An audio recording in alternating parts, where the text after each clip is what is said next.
नमस्कार, मी मनीषा. माझ्या मनी मानसी या चॅनलमध्ये तुम्हा सगळ्यांचं खूप खूप स्वागत. माझे इको फ्रेंडली प्रयोग ही सिरीज सध्या चालू आहे. त्याच्यामध्ये राजश्री आपल्याला कचऱ्याचं व्यवस्थापनाबद्दल काय काय सांगत आहेत. राजश्री, तुझं स्वागत. नमस्कार.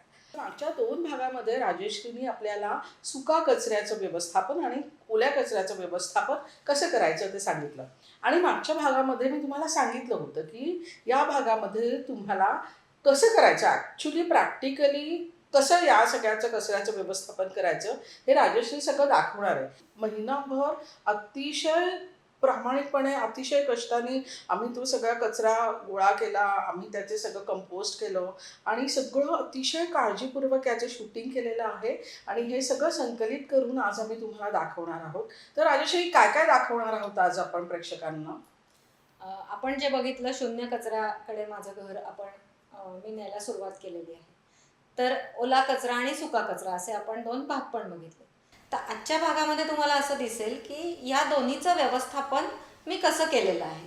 त्यामध्ये सुक्या कचऱ्यात आपण कोणतीही पिशवी किंवा पाकिट कसं फोडायचं, त्याची कशा प्रकारे व्यवस्था लावायची, म्हणजे प्लॅस्टिक असेल तर ते कसं, कागद असेल तर कसा, किंवा पिशव्या येतात, कागदी पिशव्या येतात त्या कशा, खोकी येतात ते कशा प्रकारे मी ठेवलेलं आहे हे मी तुम्हाला दाखवलेलं आहे. आणि ओल्या कचऱ्यामध्ये आपण फ्रॉम किचन म्हणजे भाज्या कापून त्याचं जे काही वेस्ट आपण तिथे जनरेट होतं ते कंपोस्ट करण्यापर्यंत कशा पद्धतीने त्याचे टप्पे आहेत हे आपण बघणार आहोत. आपल्या घरात रोज काही ना काहीतरी वस्तू येतच असतात. त्या सगळ्या जेव्हा आपण वेगळ्या वेगळ्या करून ठेवतो तेव्हा त्याची रॅपर्स ही एक कचऱ्याचाच भाग होऊन जातो. आणि घराबाहेर हा कचरा गेल्यानंतर अशा प्रकारे कचऱ्याचे ढीग आपल्याला पाहायला मिळतात. त्यामुळे ह्या कचऱ्याचं व्यवस्थापन घरापासूनच नीट व्हायला हवं असं मला वाटतं आणि त्यासाठी हा व्हिडिओ. आता नेहमी येणारी दुधाची प्लॅस्टिकची पिशवी, ती जर अशी आडवी कट केली आणि दूध ओतलं तर त्या पिशवीचा तुकडा त्यालाच चिकटलेला राहतो आणि रिसायकल व्हायला पण मदत होते. जर आपण ती तिरकी फोडून तुकडा बाजूला केला तर त्या तुकड्याचं रिसायकल होत नाही. ही पिशवी स्वच्छ धुवून मी पाणी नितरेल अशा पद्धतीने वाळवायला ठेवलेली आहे. मशरूमचा ट्रे आणि प्लॅस्टिकची पिशवी ही आपण वेगळी वेगळी ठेवणार आहोत. तसंच आपल्याकडे जाळीच्या पिशव्यांमध्ये सुद्धा फळं किंवा भाज्या येत असतात. त्याचा रॅपर नीट काढून त्यालाच चिकटवून ठेवला तर तो रिसायकल होऊ शकतो. आपल्या घरी आलेला खाऊ डब्यात भरल्यावर त्याची प्लॅस्टिकची पिशवी, तसंच ब्रेड फोडून झाल्यावर त्याचा सेलोटेप जर काढून आपण पिशवीला तसाच चिकटवून ठेवला तर तो पण रिसायकल होतो.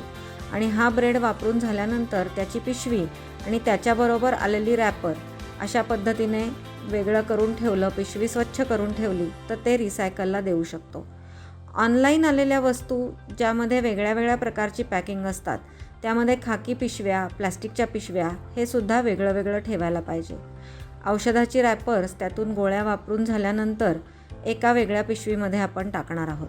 हा कचरा टाकताना आपण ट्रे, प्लॅस्टिकच्या बाटल्या ह्या एका पिशवीमध्ये, बाकीच्या रिकाम्या पिशव्या एका पिशवीमध्ये आणि इतर कचरा एका पिशवीमध्ये असं ठेवलेलं आहे. हा जो प्लॅस्टिकचा कचरा आहे तो आमच्या सोसायटीमध्ये एक संस्था दर महिन्याला येऊन घेऊन जाते. तिथे हा आम्ही नेऊन देतो. प्लॅस्टिकच्या पिशव्यांप्रमाणेच खोकी कशी सॉर्टिंग करून ठेवायची, तर अंडी काढून घेतल्यानंतर अंड्याचं रॅपर आणि त्याचं खोकं हे वेगळं वेगळं ठेवलं आहे. याच पद्धतीने खोक्यांमध्ये सुद्धा आपल्याकडे अनेक वस्तू येत असतात. ह्या खोक्यांमधून काढून घेतल्यानंतर ते खोकं व्यवस्थित अनफोल्ड करून ठेवायचं.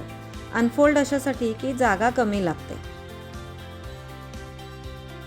अशा पद्धतीने हा सगळा कचरा मी पेपरसहित कपाटात कप्प्यांमध्ये वेगळ्या वेगळ्या गठ्ठ्यात ठेवते.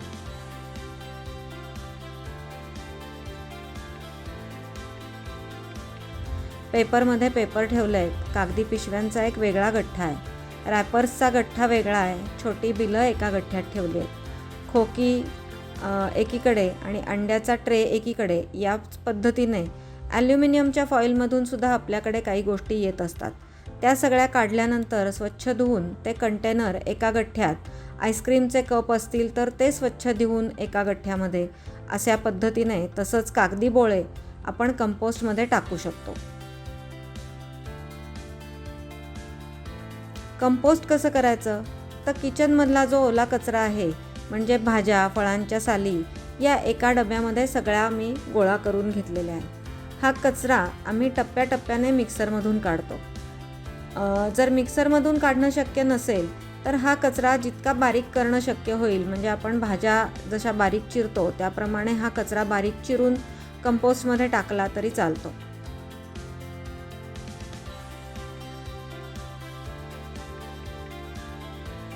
आता हा मिक्सरमधनं बारीक करून झालेला कचरा माझ्या कंपोस्टच्या क्रेटमध्ये आपण टाकतोय आणि टाकल्यानंतर हा व्यवस्थित हलवून ठेवायचा आहे.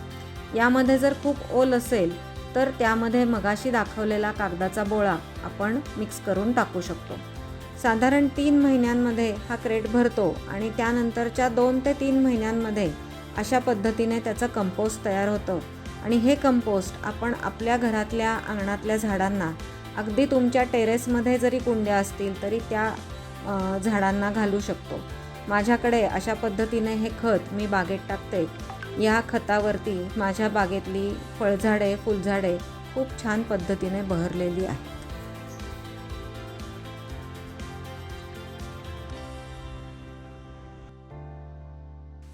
तर बघितलं किती सुंदर बाग, किती सुंदर खत, मातीसारखं खत, मातीचा सुगंध होता ना तसं ते खत होतं. म्हणजे ही सगळी प्रोसेस ना मी सुद्धा बघताना एन्जॉय केली. मी पण सुरुवात केली आहे बरं का.